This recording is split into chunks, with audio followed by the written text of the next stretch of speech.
You know that feeling when something just isn't right? That nagging suspicion that worms its way into your gut and refuses to leave. I had that feeling the moment my son-in-law Quincy told me about his brother needing a place to stay. His eyes weren't showing gratitude, they were shining with greed. What he didn't know was that I'd spent 37 years performing close-up magic, reading people and spotting deception. I could spot a con from a mile away, and Quincy was running the worst con I'd ever seen. What happened next would test everything I knew about trust, family, and justice. Before we dive into this story, make sure you hit that subscribe button and drop a comment with the time where you're watching from right now. If you've ever been betrayed by someone you trusted, if you've ever had to protect what's yours from those closest to you, then this story will hit home. What you're about to hear is a tale of deception, suspicion, and ultimately, justice served in the most satisfying way possible. So grab your favorite drink, get comfortable, and prepare for a story that proves you should never underestimate a retired magician with something to protect. The roast came out perfect. 20 years of cooking for one teaches you timing, if nothing else. I pulled the pan from the oven, set it on the stove top, and heard Quincy's truck in the driveway. Early he wasn't supposed to arrive until 7:30. The front door opened without a knock. Quincy's voice carried through the hallway. Too loud, too animated. Dad. You home, kitchen. I wiped my hands on the towel, my mind already processing the discrepancy. Quincy was never early. Never. In the 5 years he'd been married to my daughter, Ramona. He operated on his own schedule, always fashionably late to everything. Today was different. Today was the beginning of the end. He came around the corner with another man trailing behind. Stranger, mid-30s, maybe 40, leather jacket, jeans, eyes moving across my living room like he was taking inventory. Every instinct I'd honed over decades of performing magic screamed that something was wrong. Dad, this is my brother, Jasper. Jasper, meet Alonzo. I looked from one to the other, my mind racing. Brother. I'd known Quincy for 6 years, and I'd only ever heard of his sister Sarah in Phoenix. Brother. I thought you only had a sister in Phoenix. Half-brother, Quincy said too quickly. Different dads. We reconnected last year. The stranger stepped forward, hand extended. Family reunion. Been meaning to visit. Quincy talks about you all the time. I shook his hand, firm grip, confident. That right? Funny, he never mentioned you. What's your last name, Jasper? Hicks, Mum, remarried twice. You know how it goes. Quincy pulled out his wallet, fumbled with it, showed me a driver's license too casually. The gesture itself was wrong.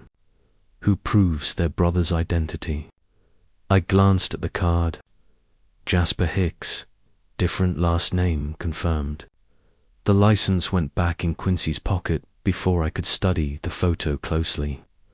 Locksmith hobby, I said, keeping my voice even. Right, and I'm secretly an astronaut who fixes satellites in my spare time. Quincy flushed, but Jasper just smiled. People have all sorts of hidden talents. Well, I turned back to the stove. Dinner's ready. Set another place, Quincy.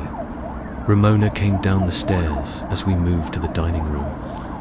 My daughter wore yoga pants and an oversized sweater, hair pulled back, no makeup. She froze at the bottom step when she saw Jasper. Honey, this is Quincy's brother, Jasper. He's staying a few days. Her face didn't change, but her hand tightened on the banister. Oh, hi. Dinner started quiet. I carved the roast past plates. Jasper ate with his mouth half open, making appreciative sounds. This is amazing. Seriously, you cook like this every night? When I have company. So, Jasper, I said casually, Quincy mentioned financial troubles. Quincy's fork clattered against his plate. Did I? I don't think I... Oh, nothing serious.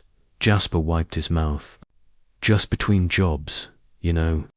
Freelance work dried up. What line of work? Consulting. Business consulting? Tech sector mostly. Tech sector in what city? Quincy interrupted, voice pitched high. Hey, is that coffee cake I smell? Did you make your famous recipe? No coffee cake, I said, meeting his eyes. The kitchen smelled like roast and potatoes. Sweat beaded along Quincy's hairline despite the air conditioning running. His laugh came half a second too late at my joke about the neighbor's cat.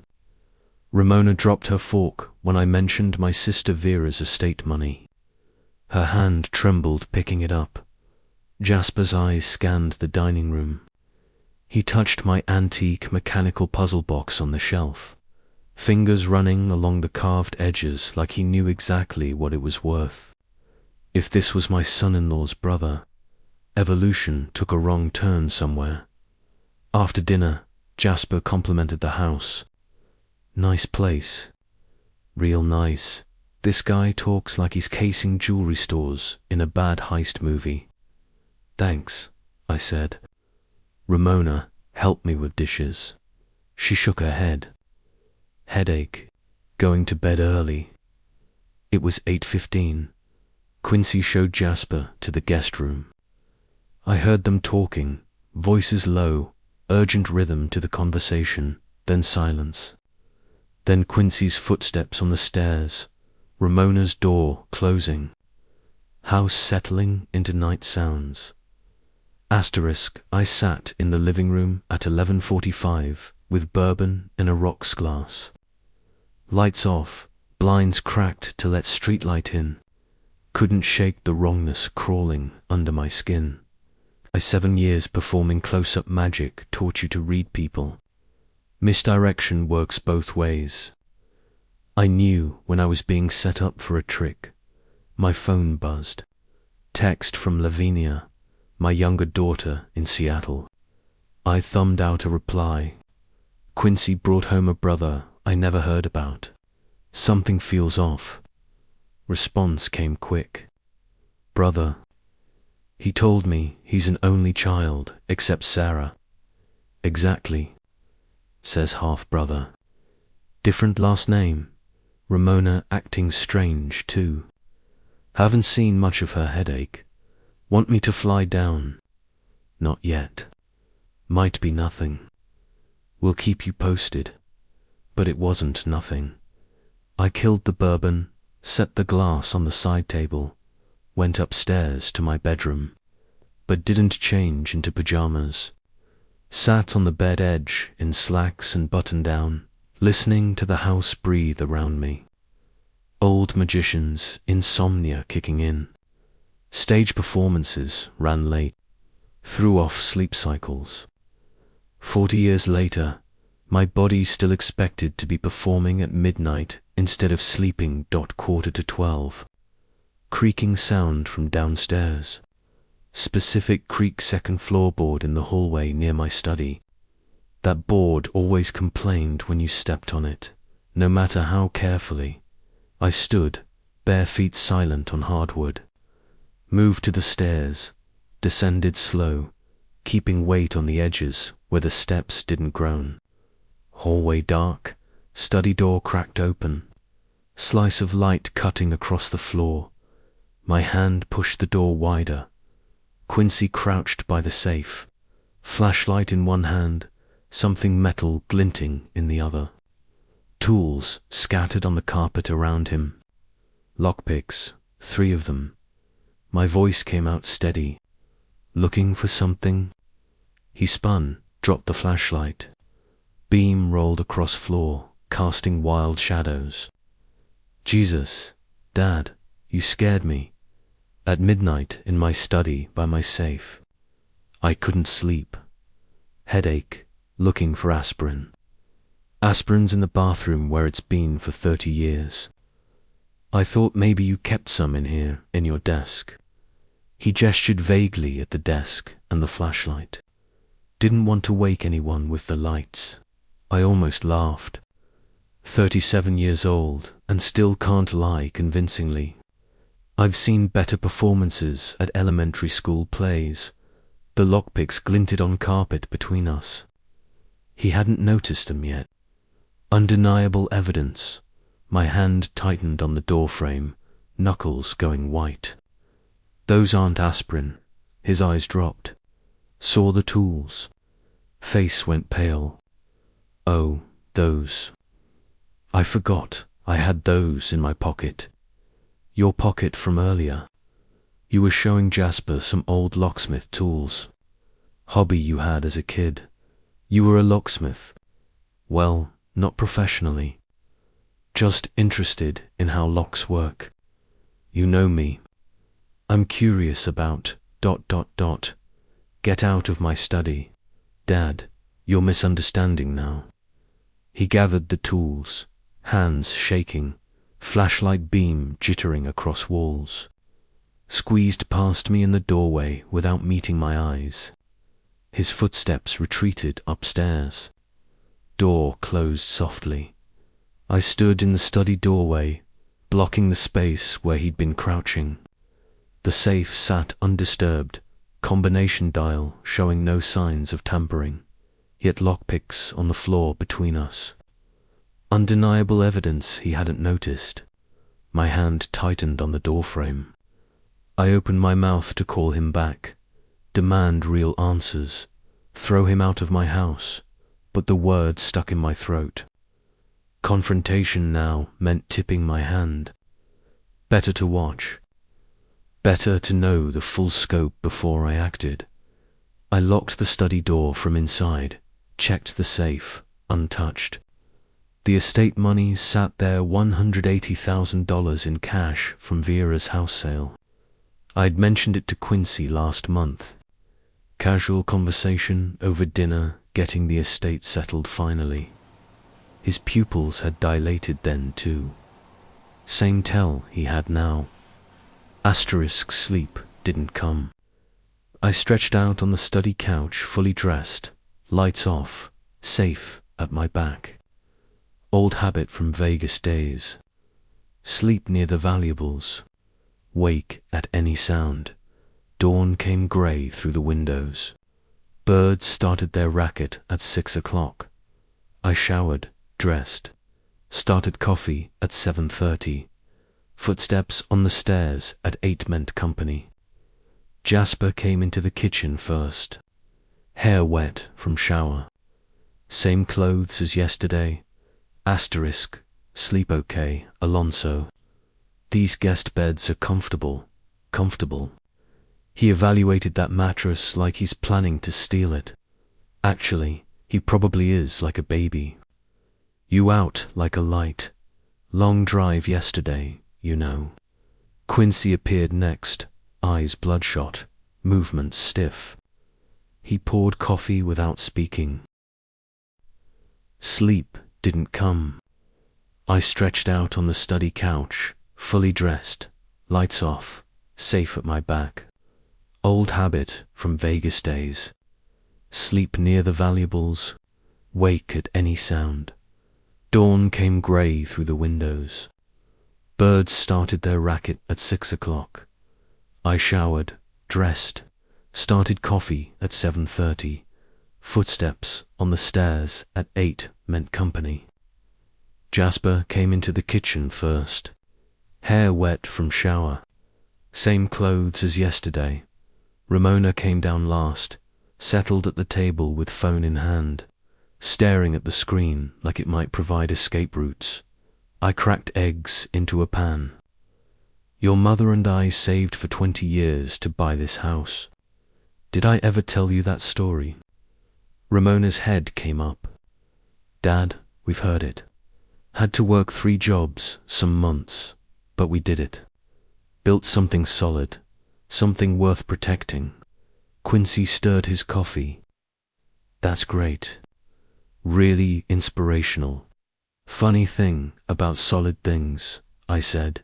People think they can chip away at them. Foundation stronger than they think. Ramona's voice came sharp. Can we talk about something else, please? I slid eggs onto plates, added toast, watched Jasper butter his bread with deliberate slowness, eyes on me over his coffee mug rim, calculating predator patience. Got the estate check deposited finally. I sat down with my own plate. Your Aunt Vera's house sold for more than expected. Jasper straightened slightly. That's great news. Estate stuff can drag on forever. $180,000 sitting in my safe until I decide what to do with it. Silence. Fork frozen halfway to Quincy's mouth. Jasper's coffee mug paused at his lips. Beat of stillness. Then Ramona jumped in. That's wonderful, Dad. You should take a trip. You've always wanted to see Alaska. Alaska. Sure, let me just abandon $180 grand in my house with two guys who think lockpicks are casual pocket items. Maybe, I said. Or maybe I'll keep it safe, right where it is. Old habit. Don't trust banks much. Quincy's voice cracked slightly. You're keeping that much cash in a house safe. You think that's unwise. Just seems risky. Burglaries happen. I met his eyes.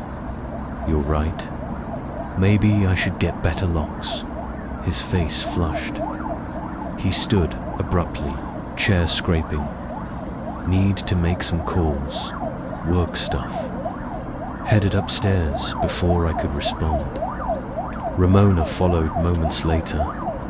Coffee spilled on the counter when she set her mug down too hard. She wiped it frantically, avoiding my gaze. Jasper stayed, finishing his eggs. When we were alone, I pulled my puzzle box collection from the shelf. Antique mechanical puzzles, each one requiring specific sequence to open. I handed him the most complex one. This one has a hidden compartment. Most people never find it. Pointed message. Took me 6 months to solve when I first got it. He turned it over in his hands, studying. You collect these since I was young. Magic tricks, puzzles, locks, understanding how things work, how they're designed to keep secrets. Some secrets are meant to stay hidden. His fingers stopped moving on the box surface. He set it down carefully. Interesting hobby, it is. I took the box back. Some people try to force these open, damage them. Never works. They're designed to resist force. Patience and knowledge. That's what opens them. Or you can just leave them alone. Knock on the front door saved him from responding. Lemuel Garrett from next door. Coffee mug in hand like he'd come for a casual visit. 73. Retired accountant. Sharp as ever. Morning, Alonzo. Saw your light on late last night. Everything okay? Finding just. Insomnia. Unhung. You've got house guests. I see that. Quincy's truck. Quincy and his brother staying a few days. Lemuel's weathered face showed nothing, but his pause lasted a beat too long. Brother, apparently. Funny, I thought. Never mind. Not my business. I stepped outside, pulled the door almost closed behind me. Jasper wouldn't hear if we kept voices low. Lemuel's hand gripped my shoulder, pressure saying more than words could. Be careful with them. What do you mean? I mean what I mean. That Jasper fellow. Saw him yesterday before you got home. He was looking in your windows. Not casual, like studying. Cold ran down my spine. You sure? 73 years old. Eyes still work fine. And Quincy, I've seen that look before. My nephew had it when he was using. Using what? Desperate thing. Quincy doesn't. Not drugs. Money. Desperation looks the same. We stood there in morning sun, his hands still on my shoulder, weight of his concern settling around us both. Finally, I nodded. Thanks, Lemuel. You need anything, I'm right here. And I mean anything. Back inside, Jasper was gone. I heard voices upstairs, all three of them, murmuring, planning. I grabbed my truck keys, headed out without explanation, sat in the cab, forehead pressed a steering wheel, allowed myself 10 seconds of panic, then breathed deep, and pulled out my phone. Ray Foster answered on the third ring. Foster. Ray, it's Alonzo Walker from the Magic Castle circuit. Pause, then warmth flooding his voice. Alonzo, how long's it been? 10 years, about that. Listen, I need a favor. Unofficial, his tone shifted to professional. Shoot, can you run a license for me? Arizona. Name's Jasper Hicks. That a problem? Maybe I'm paranoid in my old age. Give me the number. I'll call you back. I read off the license number I'd memorized from Quincy's casual display. Ray promised to ours. I drove to the hardware store, bought a deadbolt for the study door, came home and installed it while the house stayed quiet upstairs. Voices still murmuring behind Ramona's door. Afternoon crawled past. I cleaned kitchen that didn't need cleaning. Organized receipts already organized. Waited. Phone buzzed at 6:45. Ray's number. Found something. I'll call you in 5. 5 minutes felt like 50. Phone rang. I locked myself in the study to answer. Alonzo, that license number checks out, but something's wrong. My chest tightened. Wrong. How? Photo and DMV system doesn't match. Birthday's different too. Either someone stole this guy's identity, or he's using a fake. Yeah, sure. Ran it twice. This isn't his real name, buddy. Who is this guy? That's what I'm going to find out. We talked a few more minutes. Ray offered to dig deeper, see if the real Jasper Hicks had reported identity theft. I told him, hold off. Didn't want to spook them yet. Not until I knew the full picture. I sat on my bed edge after we hung up. Ray's words echoing, not his real name. Not his real name. The house settled around me with creaks and whispers. Downstairs, voices murmured through heating vents. Too low to hear words, but the tone was urgent, conspiratorial. Ramona's lighter voice joined them. All three together, planning something. My phone buzzed. Text from Levine.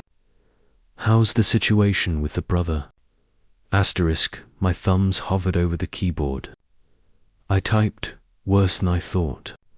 He's not. Knock on bedroom door. Quincy's voice through the wood. Dad, can we talk? Say something. Anything. But the words caught in my throat like fish hooks. It's late, Quincy. I'm exhausted. His weight shifted from foot to foot in the hallway. It's about last night. I know how it looked. Tomorrow? We'll talk tomorrow. But I want to explain. Tomorrow, Quincy. Good night. I closed the door firmly. His footsteps retreated down the hall. Floorboards creaking protests under his weight. I didn't sleep. Sat on my bed edge until dawn. Painted the windows grey. Ray's words looping through my head. Not his real name. Not his real name. Every creak of the house felt like invasion now, every shadow hiding something. Monday morning came with harsh Arizona sun. I made coffee, started eggs, waited for movement upstairs. Ramona descended first, already dressed for work in navy blazer and slacks. "You're going out, Dad." I jingled my truck keys. Home Depot needs some pipe fittings for the guest bathroom sink. The sink's fine, drips. You don't notice because you're used to it. Little things matter. Quincy entered, hair wet from shower. "Want company?" I could use the fresh air. Jasper's voice carried from the living room. "Yeah, Quincy, let the man do his thing." I grabbed my baseball cap from the hook. "Boring errands. You should relax. Enjoy your day off." Made a show of checking my wallet, patting pockets, performance training kicking in. Every movement deliberate, selling the illusion, called out loud enough for everyone to hear. Going to Home Depot. Pulled out of the driveway at 8:45. Circled the block. Parked on Helen Street, around the corner behind Mrs. Chen's mesquite tree. Slumped low in the driver's seat. Cap pulled down. Rearview mirror gave me a sliced view of my front door. Tap on the passenger window made me jump so hard coffee found escape routes I didn't know existed. Lemuel stood there, face neutral as stone. I cranked down the window. "Jesus, Lemuel. Asterisk wondered if you'd be here." He opened the door, slid into the passenger seat without asking. Pulled out a small spiral notebook, handwriting meticulous across the pages. "How did you? I'm old, not blind. Saw you leave, then circle back. Smart." My phone sat in the center console. I grabbed it, propped it on the dashboard with the rubber GPS mount. Ray called. "That license is fake. Jasper's not who he claims. I know something else." He opened the notebook, pages filled with times and observations. "Been watching them. Saturday morning, 10:15. Saw them through your window trying the safe. Sunday, 9:45. Same thing." Asterisk the coffee cup shook in my hand. "Why didn't you tell me?" "Wanted to be sure. Old eyes can play tricks. But this is a pattern." Asterisk I set my phone to camera, zoomed in on my study window. Grainy pixels dancing, but clear enough. My phone mount was designed for GPS navigation, not amateur espionage. The irony wasn't lost on me. I'd spent decades making impossible things look easy on stage. Now I was making easy things look impossible in a Chevy. "How long do we wait?" Lemuel checked his watch. "Half hour. That's their window. Ramona leaves. They wait to make sure she's gone. Then strike. I should call the police right now and tell them what? Your son-in-law was in your study at midnight. That's not illegal. He lives there. But the lockpicks, did you keep them as evidence?" Silence stretched between us. "No, he took them." "Then you need proof. Real proof. Video, times, dates, pattern of behavior. You sound like a cop, accountant. Same thing. Document everything." The minutes crawled. Las 9:17. Las 9:25. My knee bounced nervously. 9:33. I texted Levine. "You were right to be suspicious. It's worse than I thought." Her response came fast. "What's happening?" "Can't talk now. Watching them try to break into my safe. Lemuel is witness. Call the police. Not yet. Need more evidence. Dad, this is crazy. You're not a detective. No, but I know how to watch people. Did it for 30 years on stage. 9:38. Front door opened. Both men visible. Quincy in workout clothes like he was heading for a morning jog. Jasper in those same jeans. They looked left, right, up. What? Checking for surveillance drones. This guy watched too many heist movies. They went back inside. Lemuel's weathered hand steadied my phone-holding hand. Breathe. You need clear evidence. There, I could see them. My study, the zoom pixelated, then clarified. 2 figures moving inside. Flashlight beams crossing like prison searchlights. Oh God. Lemuel, they're really doing it. Record this.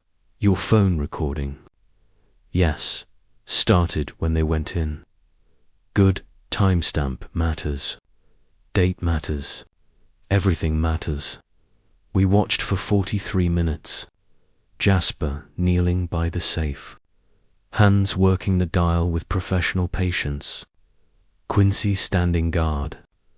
Flashlight sweeping the room every few seconds like a paranoid lighthouse through the phone screen. Grainy but damning.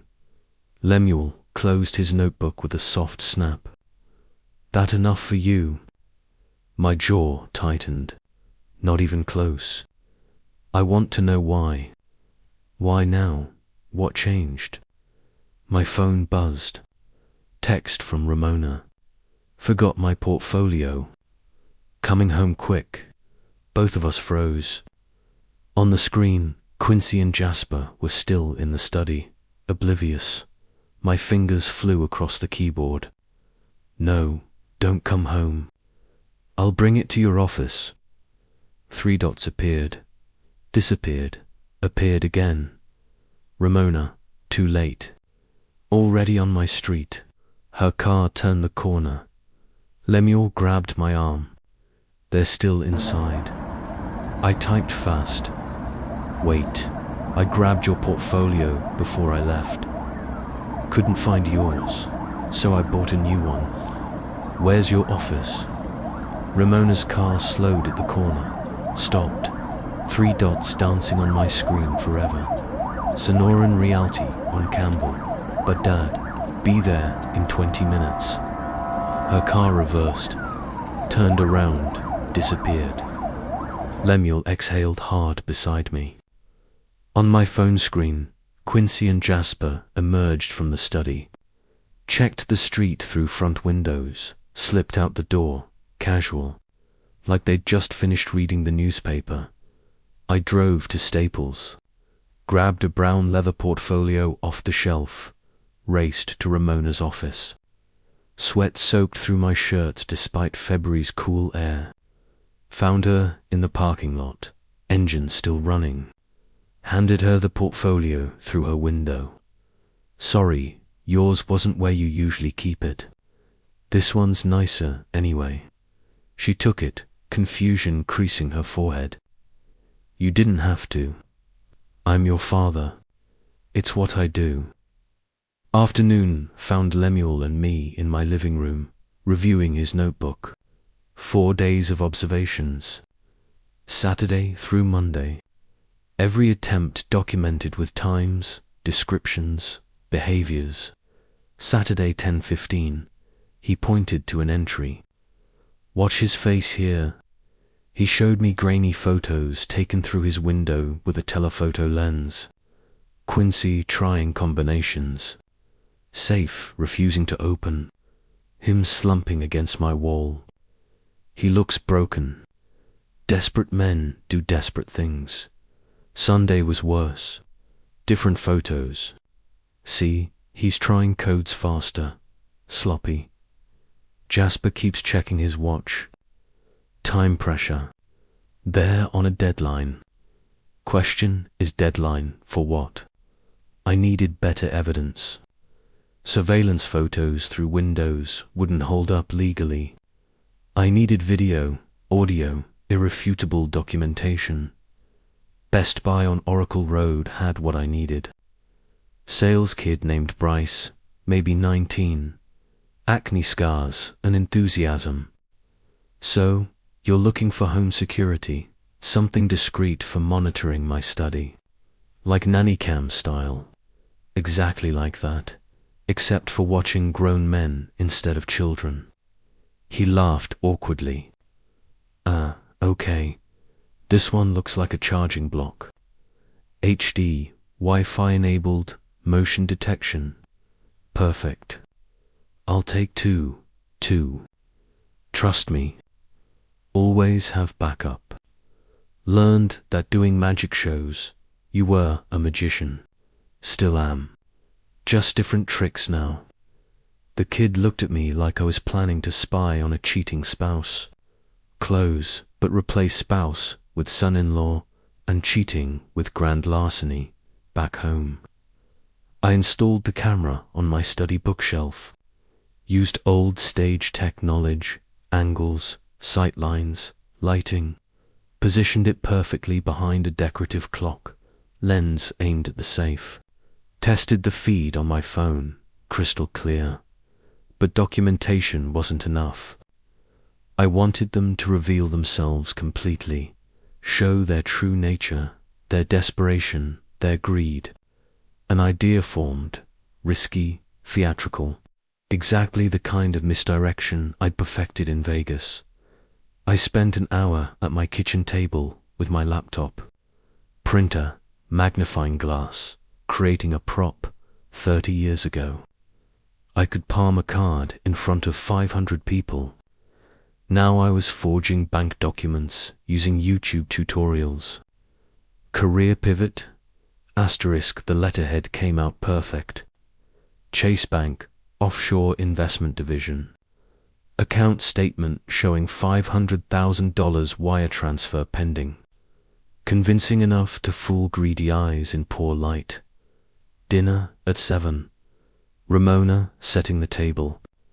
Quincy and Jasper emerging from wherever they'd been hiding all afternoon.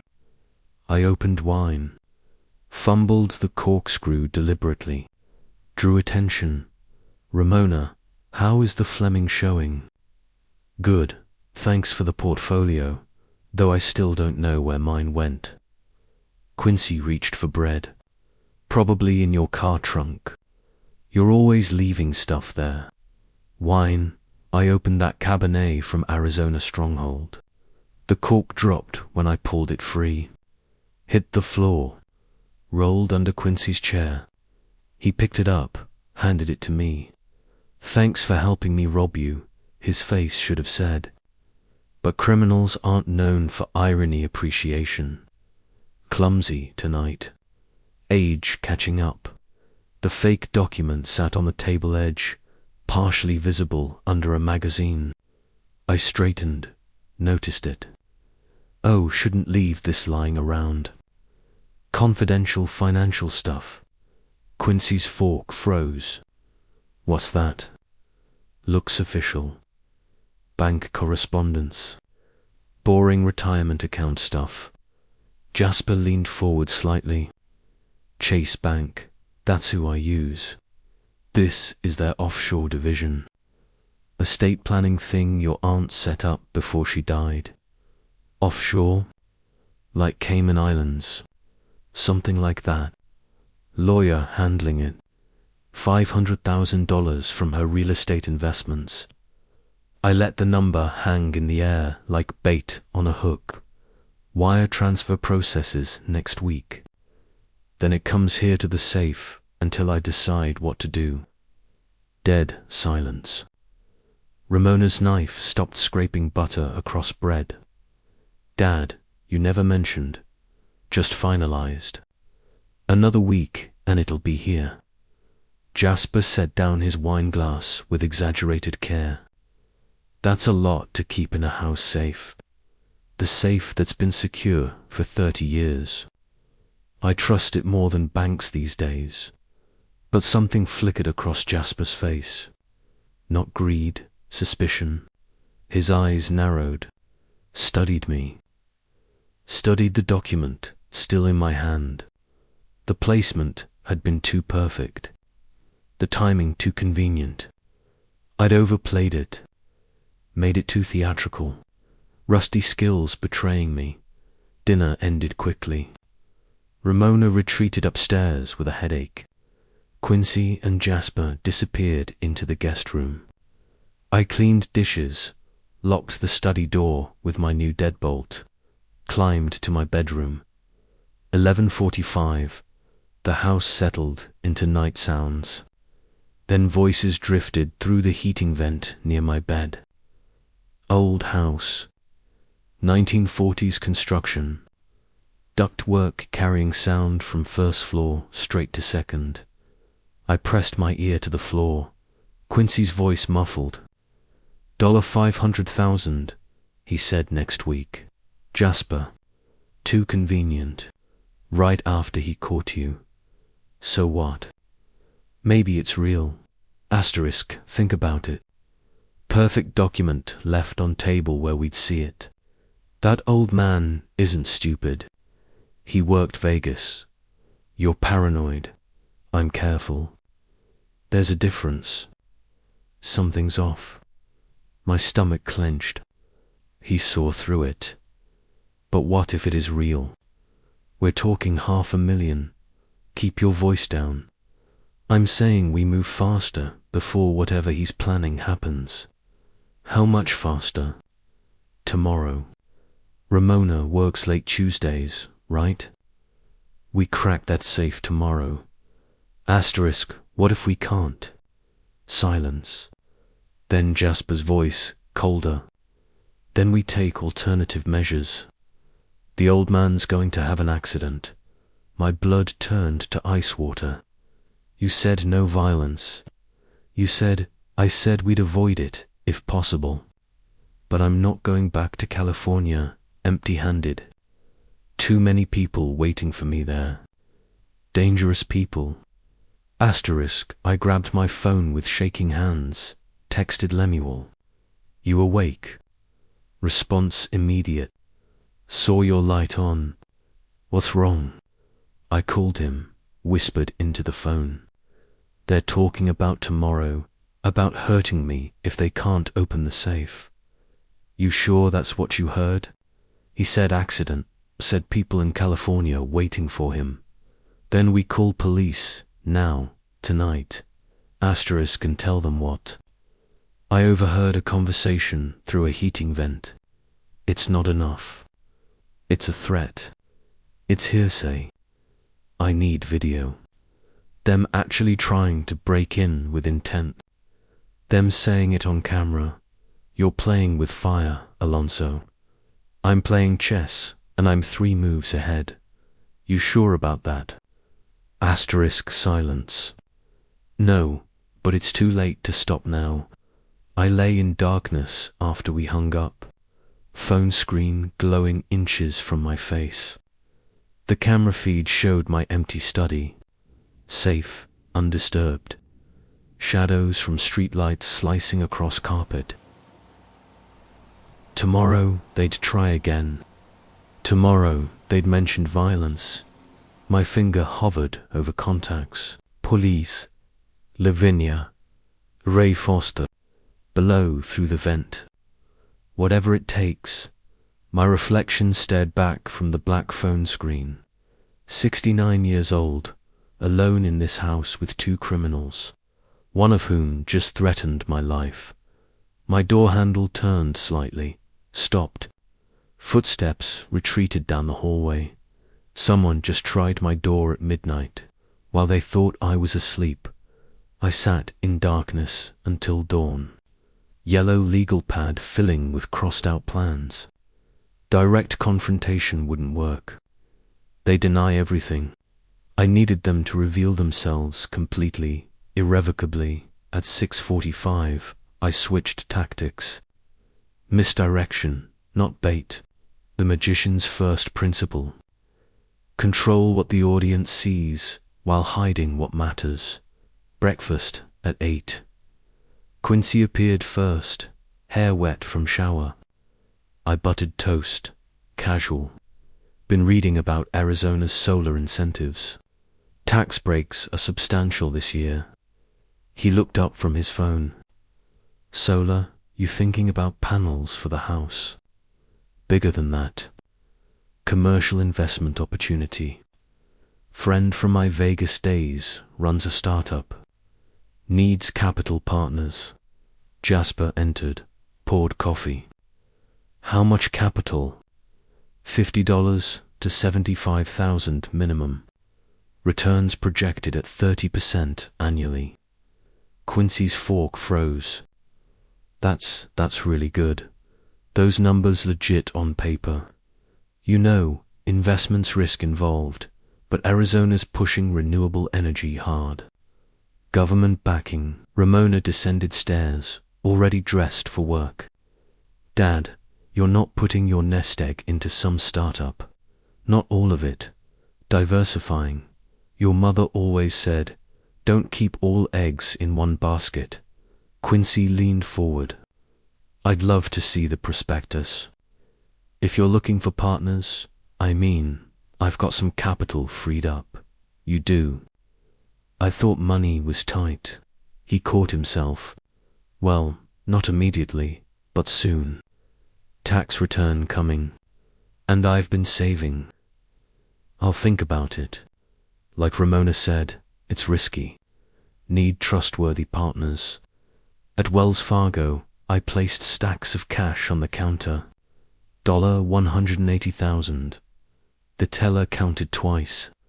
Would you like a cashier's check or a direct deposit? Cashier's check. And I need something else. I indicated a separate stack. These bills, can I get the serial numbers recorded officially? She paused. That's unusual. May I ask why? Security purposes. They're going back in my home safe temporarily. If anything happens, I want proof they're mine. I can make copies. We'd need manager approval for official recording. The manager arrived, 50-something woman with reading glasses on a chain. Mr. Walker, we can photograph the bills and file the images with your account. Is there a security concern? Let's call it precautionary. Old man's paranoia? She smiled. Smart paranoia. We'll document everything. I spent 3 hours Googling Arizona solar investment scams to learn how scams work, then built my own fake one. The irony wasn't lost on me. Scamming the scammers. Created a convincing prospectus using real company names. Legitimate Arizona solar incentive programs. Plausible financial projections. Lemuel arrived at 4:30 with his toolbox. We installed 2 more cameras. Hallway, outside study, living room with view into kitchen. Standing on my desk chair, threading wires behind bookshelves. This one gives you the hallway. Anyone approaching study, you'll see.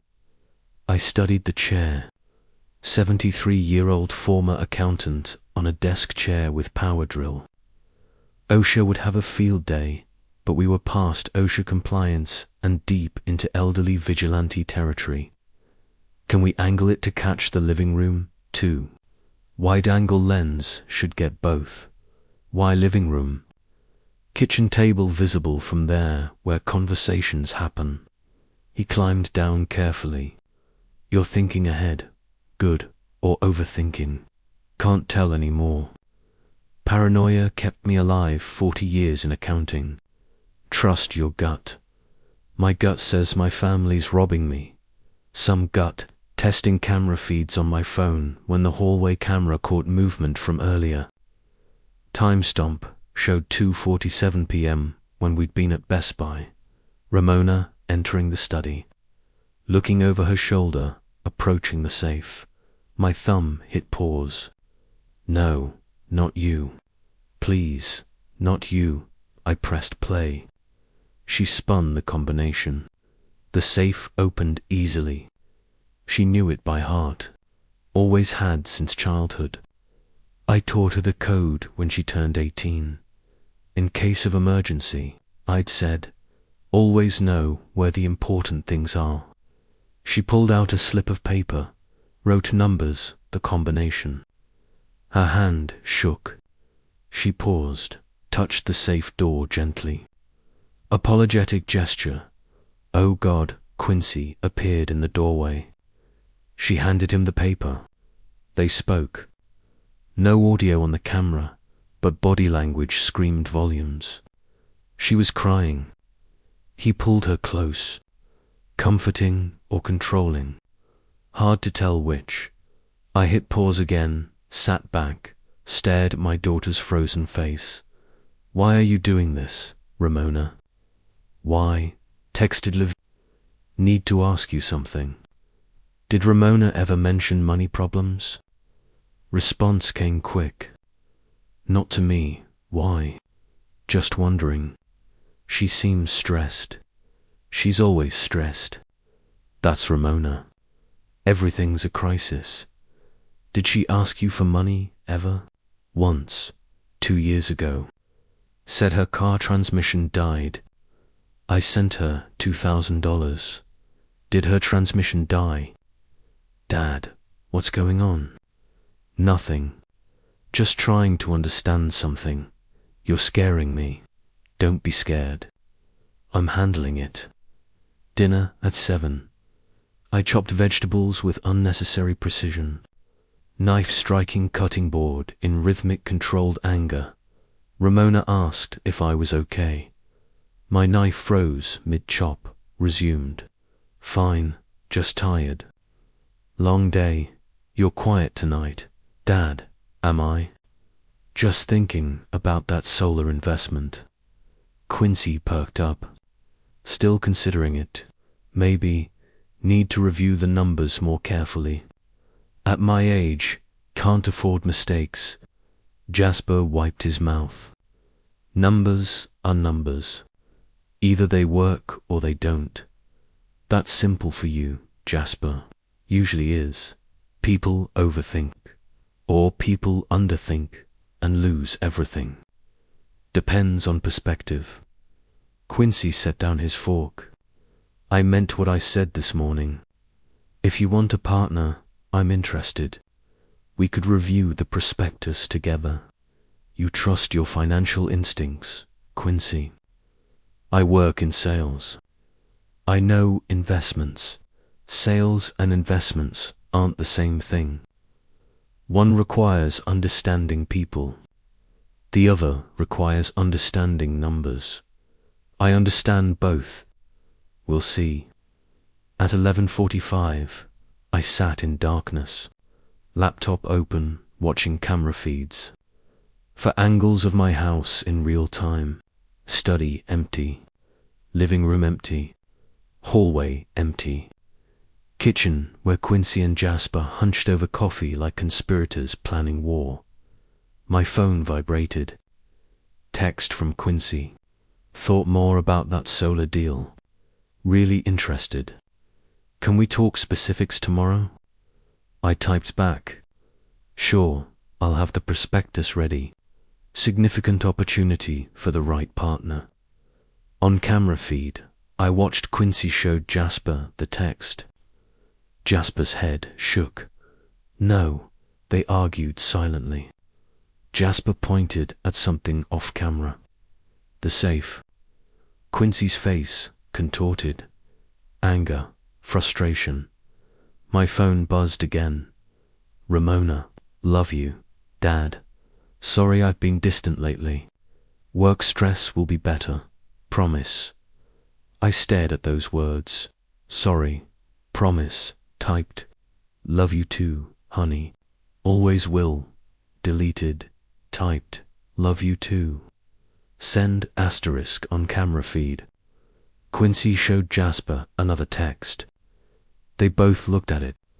Jasper nodded slowly. Quincy stood left kitchen. Jasper followed. Both headed toward the study. 11:47 p.m. I watched my screen as they entered. Closed the door behind them. Wednesday morning came bright and cold. Quincy found me at the kitchen table. Solar prospectus spread across the surface. Professional-looking document. 40 pages of plausible lies. I've been thinking about that solar deal all night. I sipped coffee, and I'm in. Want to partner up? $50. 50? That's serious capital. You have that liquid. I can get it by end of week. Tax returns, savings, some stocks I can liquidate. Stocks. You didn't mention investments before. Small stuff. Tech stocks. Bought low, selling high.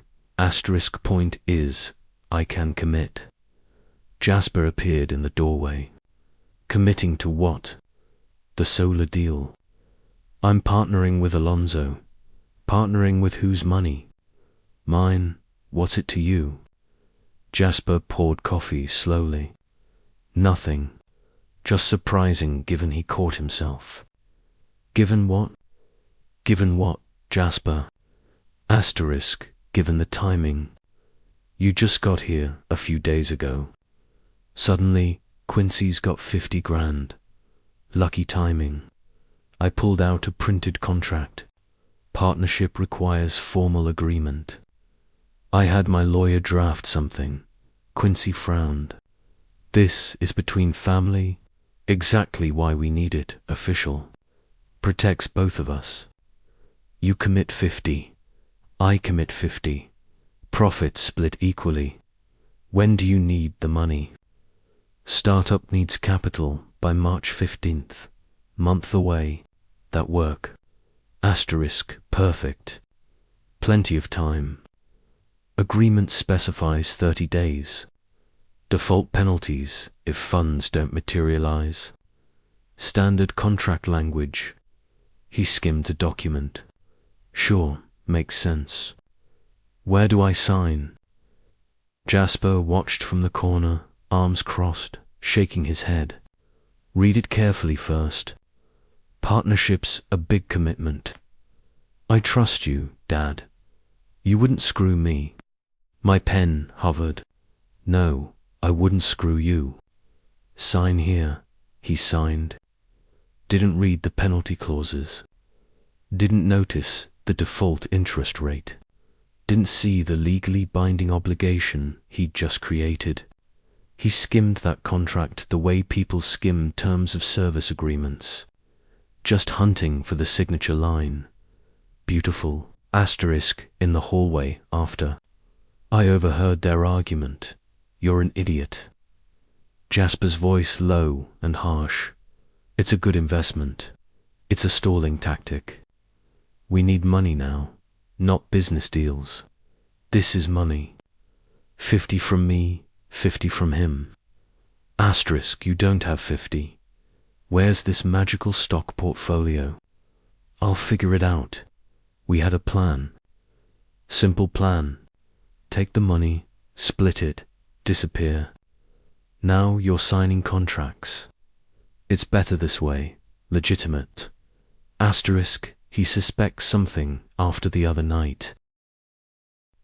Of course he suspects. You got caught at his safe with lockpicks. Keep your voice down. I'm done waiting. Marcus wants his money by Friday. That's 2 days. So, what do you want to do? What we should have done Monday. At noon, I found Quincy alone in the living room. About the partnership, one concern. What's that? Your living situation. You and Jasper. He's staying long term.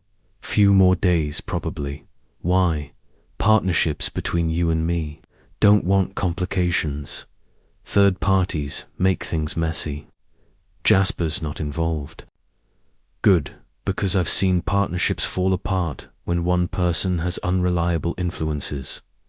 You understand? You're saying Jasper's unreliable.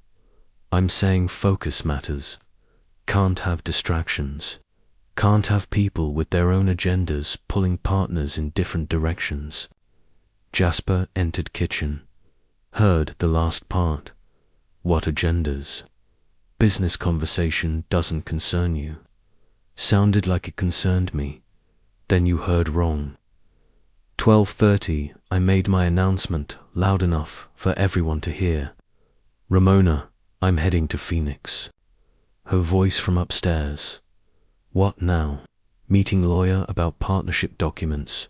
3 hours, maybe 4 with traffic. You need anything while I'm out? No, I'm good. Quincy, Jasper, anyone need anything from Phoenix? Silence. I walked to the study, opened the door, locking the study. No, wait. Need to grab my reading glasses. Found them on the desk. Left the door open. Safe door slightly ajar. Visible from doorway. 60-9 years old. Always forgetting something. Grabbed keys, jacket. I announced my Phoenix trip like a town crier. Subtlety was never my strong suit as an actor. Pulled out of driveway at 12:45. Circled block. Parked 3 blocks down behind a delivery van. Opened camera feeds on my phone. Texted Lemuel, in position. Left the mousetrap open. You sure about this? No, but it's happening anyway. Camera feeds working. All 4 angles watching now. 1:42 p.m. movement on screen. Quincy checking the hallway, gesturing to Jasper and Ramona. Here we go. Come on, do it. Ramona entered study first, hesitated at the safe. My chest tightened. Don't do it, honey. Please don't do it. She opened the safe, fully stepped back. Jasper moved in, grabbed the money stack, counted quickly. Quincy took some, counted his portion. They divided it 3 ways.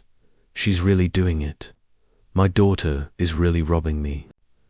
On screen, they spoke.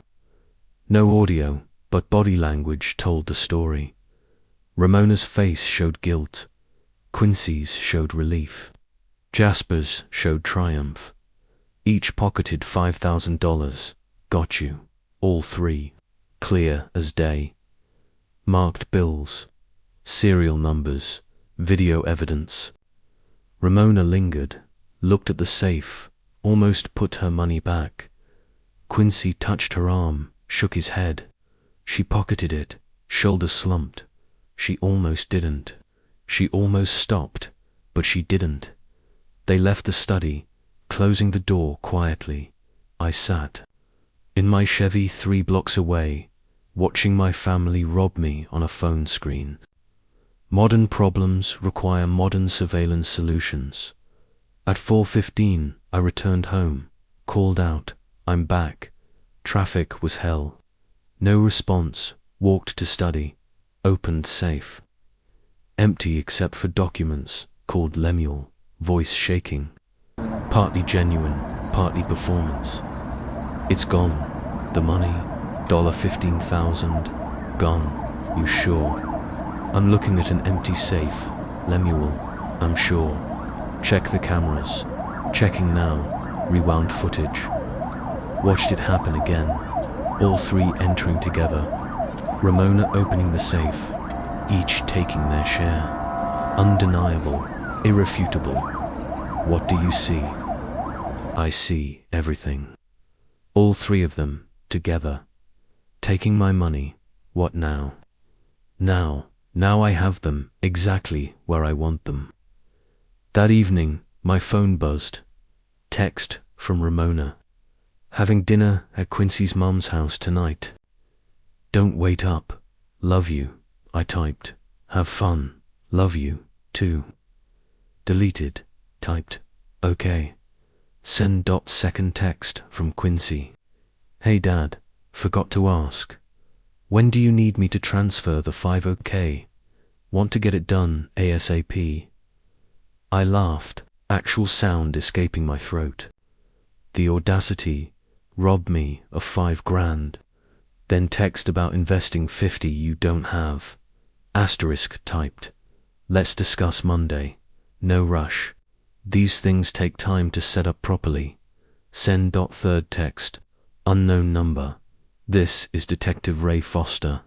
Call me when you can. Found more on your guy Jasper Hicks. You sitting down? He's wanted in 3 states. I stared at the screen. 3 states. Phone rang. Lemuel, you see the text from Ray. Just got it. 3 states. Alonzo, this is bigger than we thought. How much bigger? Call him. He wants to talk to you tonight. I called Ray. It rang once. Alonso, we need to talk about who's living in your house. I was still staring at Quincy's text about the 50,000, still processing the audacity of it. What did you find? Not on the phone. Meet me at the station. Bring your evidence. Thursday morning, 9 a.m., I walked into Tucson Police Department with a manila folder thick enough to convict anyone. Detective Sarah Morales took it from me across her desk, opened it slowly. Her eyebrows rose, looking at the first camera screenshot. Mr. Walker, this footage is from your home security system. Hidden cameras installed after I suspected something. She scrolled through video on my laptop, expression hardening as she watched 3 people systematically rob me, leaned back in her chair. Arizona is a one-party consent state for recording. You're legal. This shows 3 individuals. She paused the video, removing cash from your safe. $15,000. Serial numbers documented with Wells Fargo. I slid the paper across her desk. Every bill photographed, numbered, officially recorded. This is prosecutable.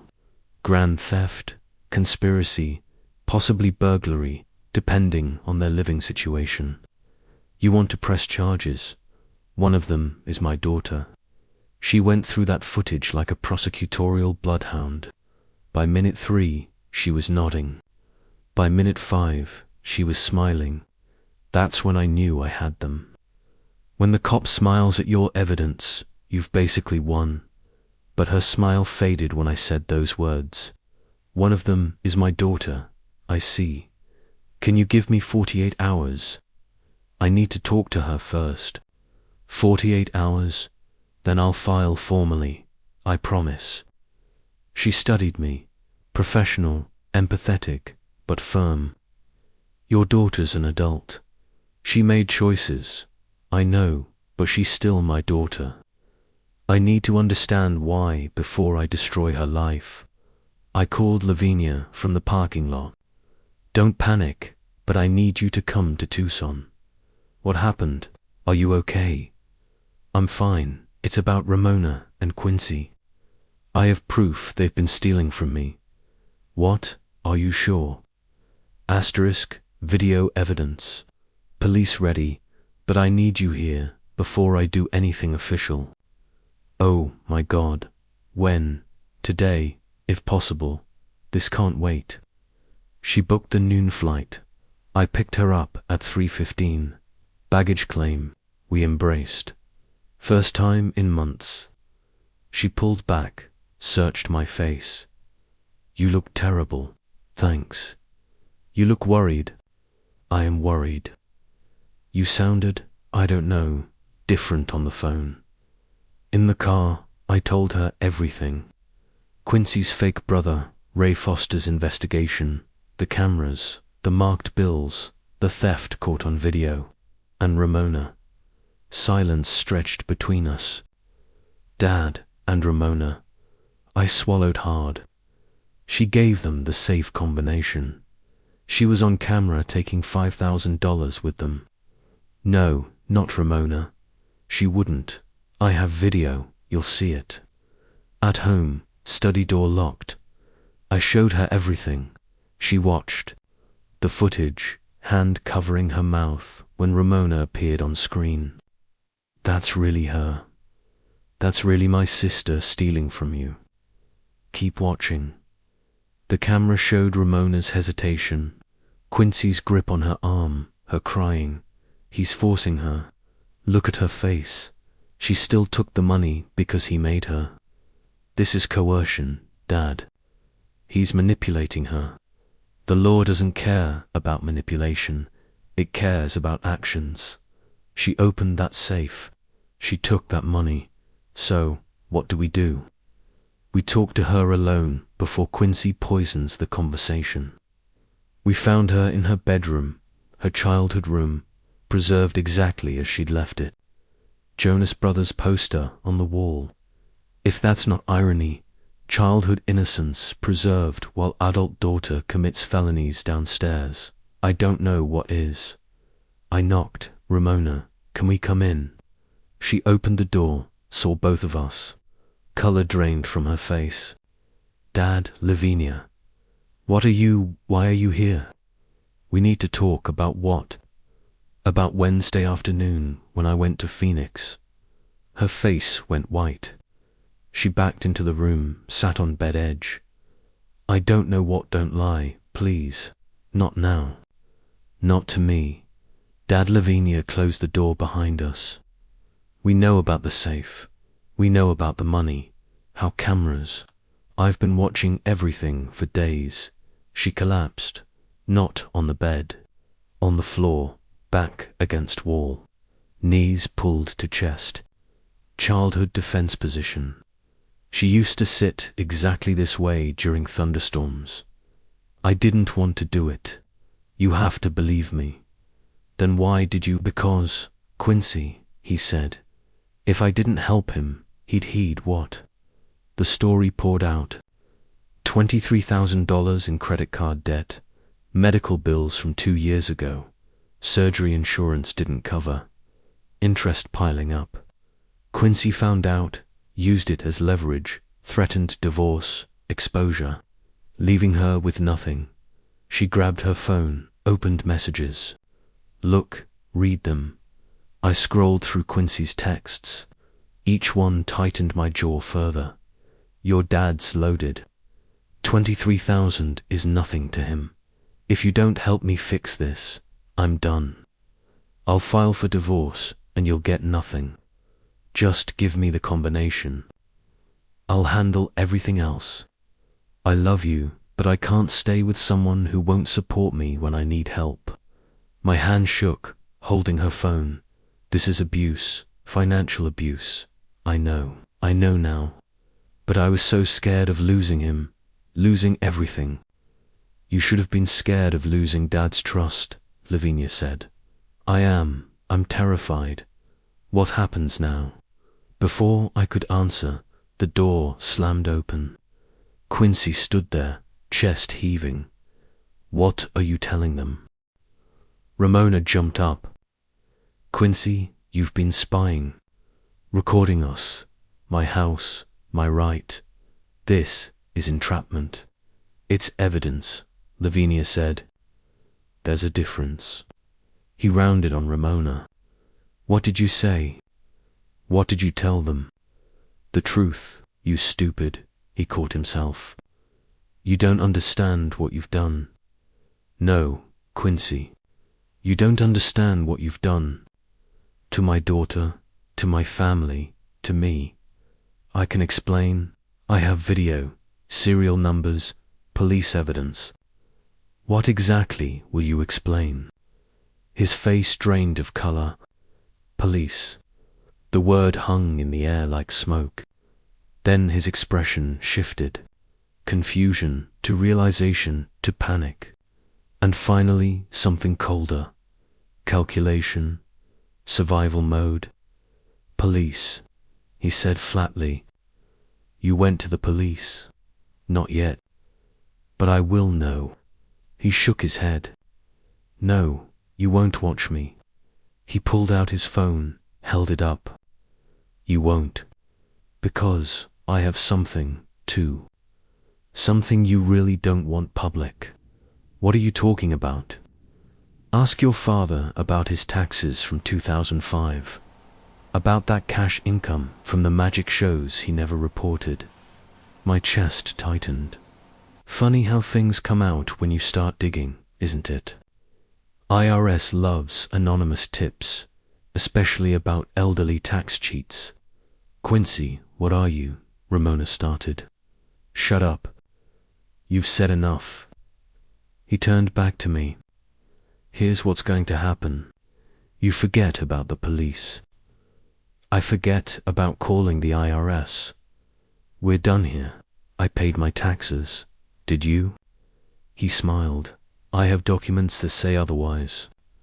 Jasper's very good at making documents. Very convincing documents. Silence filled the room. 48 hours. Then I file.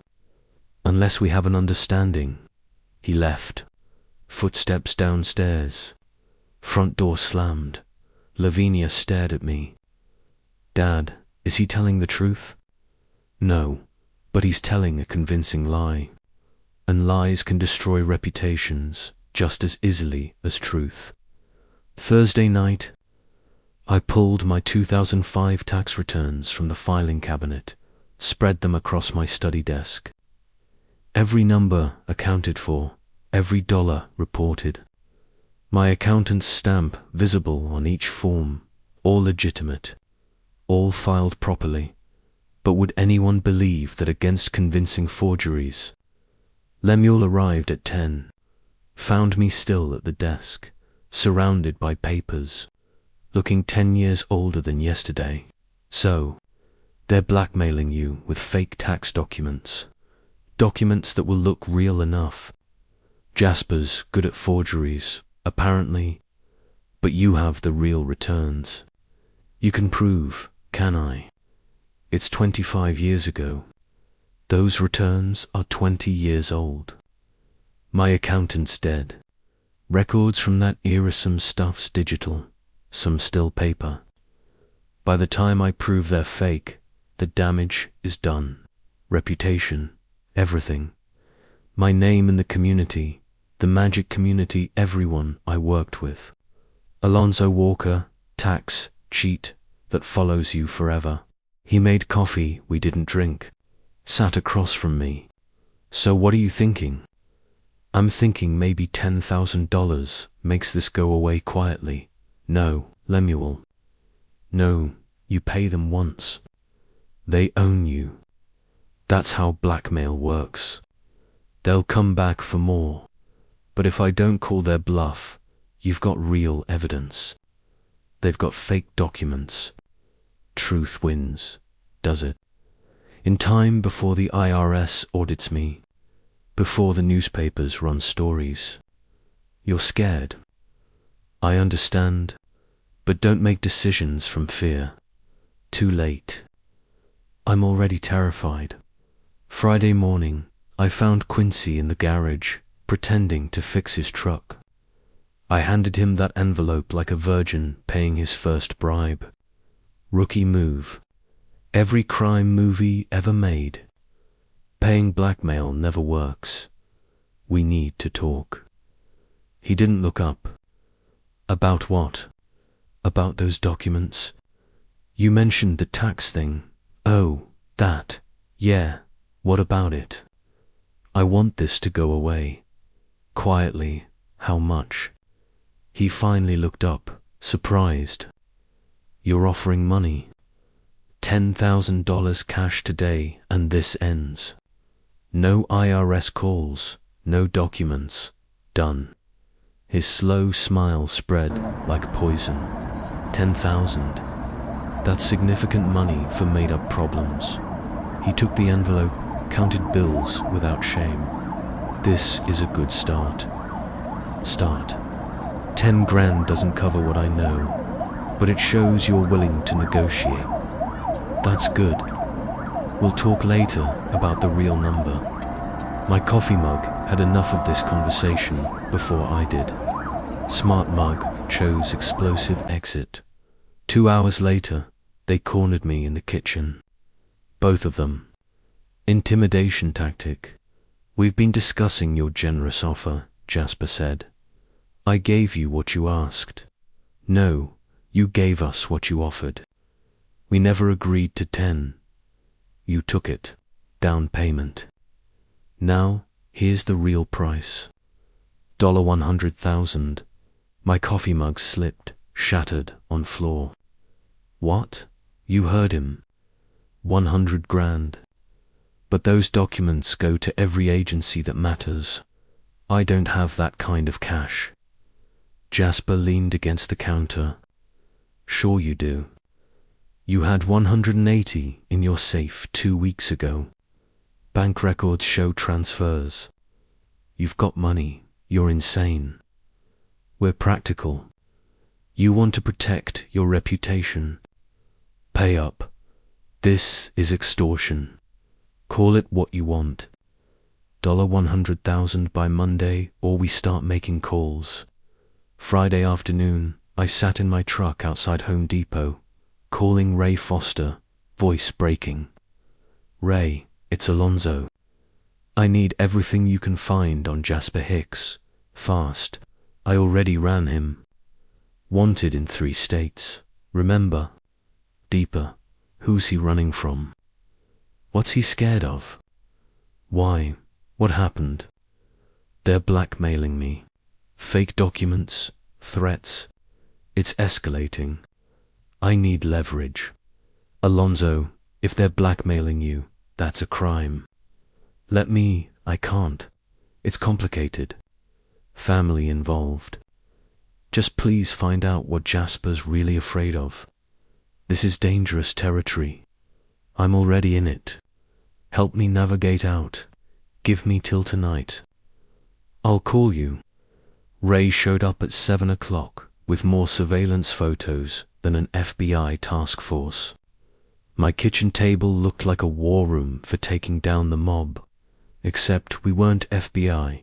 We were a 70-year-old retiree and a detective working off hours as a favor. Ocean's 11. We were not. He spread photos across the table. Jasper's face in various mugshots. Arrest reports, then different photos. Men in expensive suits. One circled in red. Jasper Hicks. Real name Jasper Hickman. 41, not 39. San Diego, not Phoenix. We knew he was using fake ID. Shut up and listen. This is bigger. He's not just running from fraud charges. He's running from Marcus Vega. Ray tapped the circled photo. Marcus Vega operates loan sharking operation in Southern California. Very connected, very dangerous, very not pleased when people owe him money.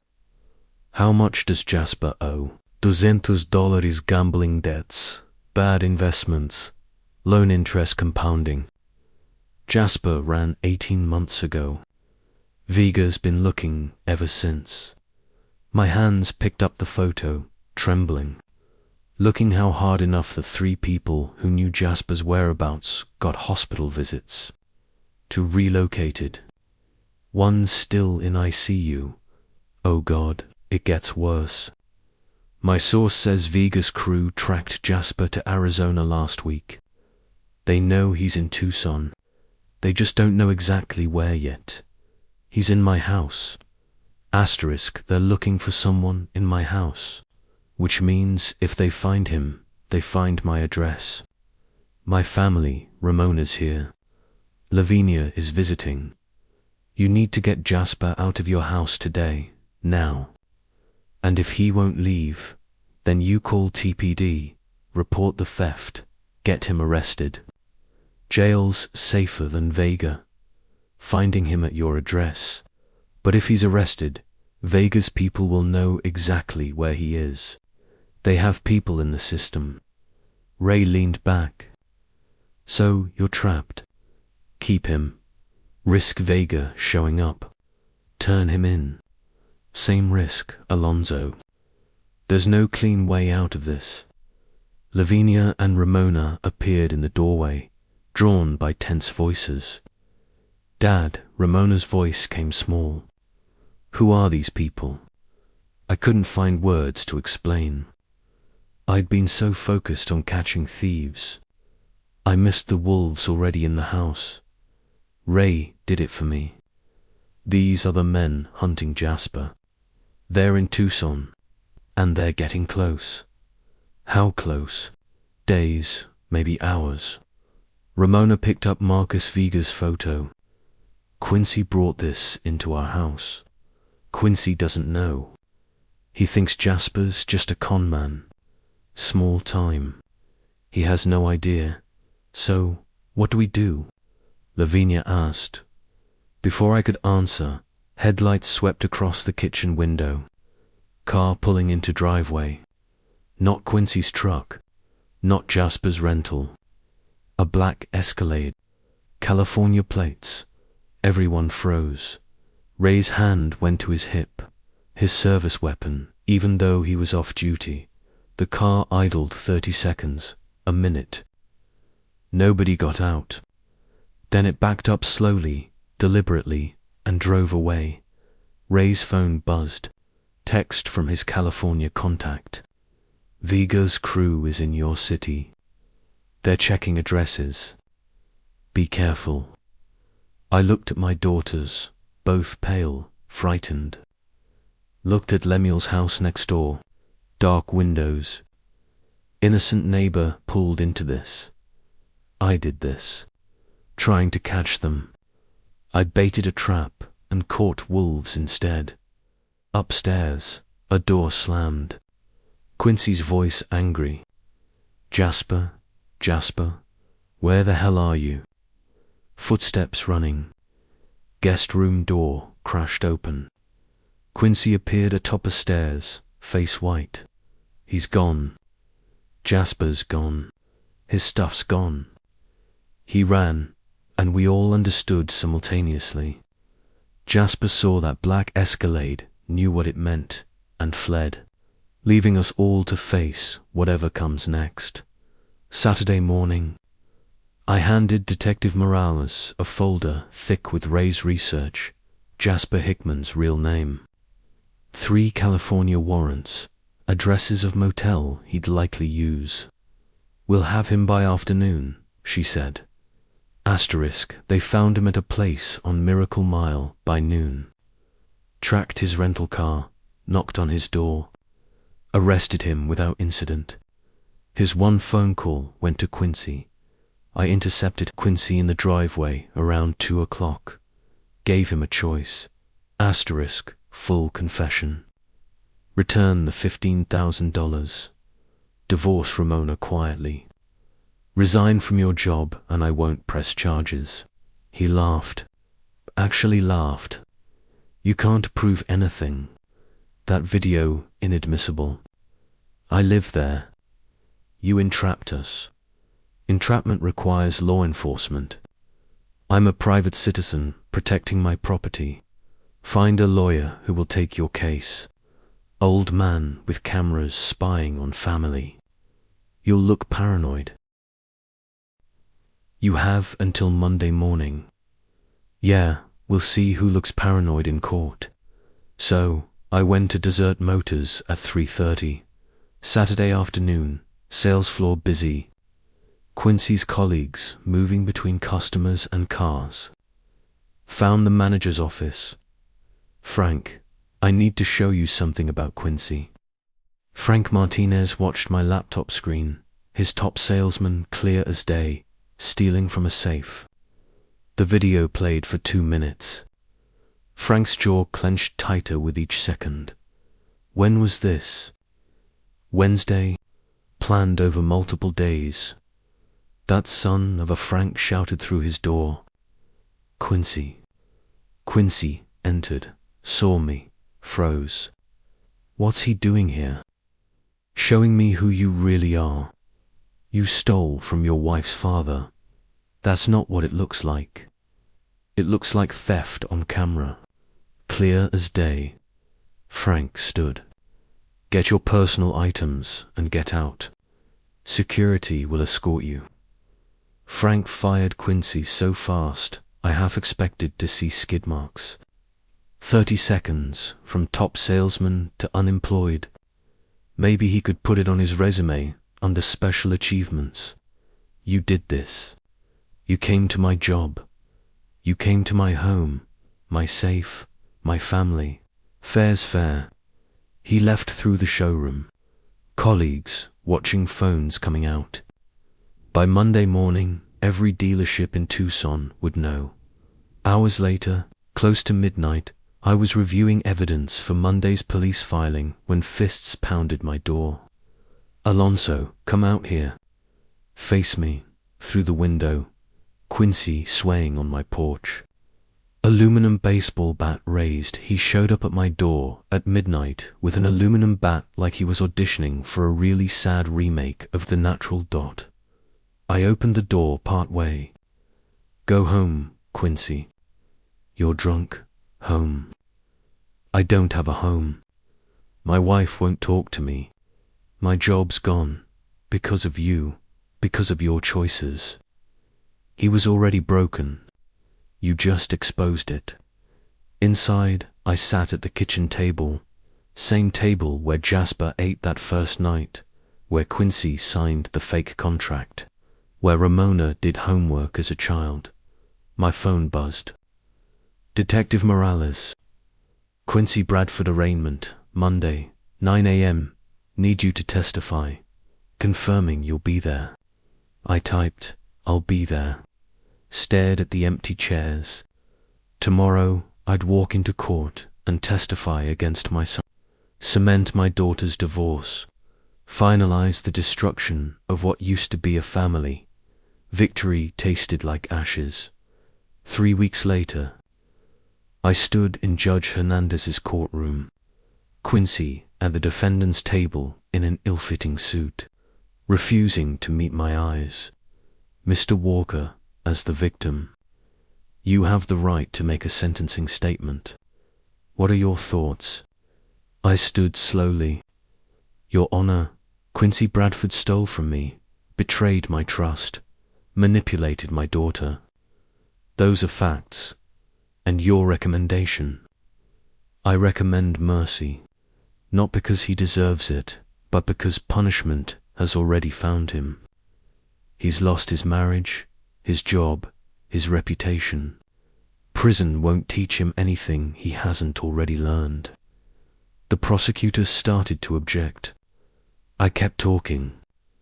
"I'm asking for probation, community service, and restitution. Let him rebuild somewhere else. Just not here. Not near my family. That's uncommonly generous. It's not generosity. It's exhaustion. I don't have the energy to hate him anymore. 18 months probation, 200 hours community service, $15,000 in restitution." In the hallway, a woman approached. "Maria Bradford, Quincy's mother. Are you happy now? My son has a criminal record. He can't find decent work. He's living in a box in Phoenix. Are you satisfied?" "No, I'm not satisfied. I'm tired. He made mistakes. We all make mistakes. He stole from me, brought a criminal into my home, manipulated my daughter for months." Her face twisted. "Ramona was never good enough for him anyway. Princess who never grew up. Watch what you say about my daughter, or what? You'll destroy my life, too. Your son destroyed himself. I just refuse to be his victim." She walked away. I stood in that courthouse hallway, alone, watching families reunite with relieved defendants. Nobody waiting for me. Days blurred together after that. Coffee alone, newspaper alone, dinner alone. Lemuel visited daily, probably worried I'd disappear into myself completely. Ramona moved to a small apartment downtown. Started therapy twice weekly. We spoke carefully on the phone, polite, distant, like acquaintances who used to know each other. I drove to her apartment one afternoon. She opened the door, wearing yoga pants and an old college sweatshirt. "Hi, Dad, come in." The space was tiny but carefully arranged. Starting over. "How are you doing, really?" "Therapy helps. Dr. Chen says I was exhibiting classic signs of financial abuse. I should have seen it. I hid it. Got good at hiding." We sipped coffee in awkward silence. I'm sorry I went to his workplace. Made it public like that. Are you sorry? I paused. I'm sorry it hurt you. I'm not sorry I did it. That's honest, at least. Do you hate me? No, I don't hate you. I'm just sad about all of it. About who I became. About what you had to do. On her shelf, a photo of the three of us. Lavinia, Ramona, me. Years ago, Quincy carefully cropped from the frame. A week later, Lemuel and I sat on my porch in late afternoon sun. Heard Quincy got probation. 18 months. He's in Phoenix now. Telemarketing job. From luxury car salesman to telemarketer. That's not falling down the ladder. That's being launched off it into a pit. You won, Alonzo. You protected your money, your home, your daughter. Then why does it feel like I lost? Because some victories cost more than you planned. That night, checking mail, bills, flyers, then an envelope with Ramona's handwriting. Inside, a check for $5,000 and a letter. Dear Dad, this is the first repayment. $5,000. It's not enough. It'll never be enough. But it's what I can do right now. I'm sorry. I've said it before, but I need to say it again. I'm sorry I betrayed you. I'm sorry I was too weak to stand up to Quincy. I'm sorry you had to watch it happen on those cameras, but I'm not sorry it's over. The marriage, I mean. Some days I miss him. Most days I'm relieved. Dr. Chen says that's progress. I know things are weird between us. It's hard to look at you and not see everything I did wrong, but I'm working on it. Working on forgiving myself, so maybe someday I can forgive you, too. Wait, that came out wrong. I'm saying I need to accept what happened and move forward. I love you, Dad, even when it's hard, even when it hurts, even when we don't know how to talk to each other anymore.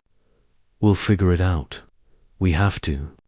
We're family, your daughter, Ramona P.S. Don't cash that check right away. I needed to clear this month's budget, but it's yours. It's always been yours, classic Ramona. Even in apology letters, she's managing cash flow. Emotionally vulnerable and fiscally responsible in the same breath. I sat at my desk. Letter in shaking hands. The check slipped onto the wood beside my puzzle box collection. Picked up my favorite brass box. 12 moves to open, held it. Didn't try to solve it, set it down. Looked at that photo instead. Ramona at 7, gap-toothed smile holding my hand at her school magic show. The check stayed on my desk, I didn't need the money, needed the gesture more. Some puzzles, I said to the empty room, don't have perfect solutions. You just make the best choice you can and live with it.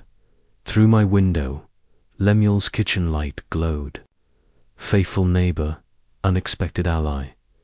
Tomorrow I'd wake alone, make coffee alone, but Ramona's letter would still be in my desk.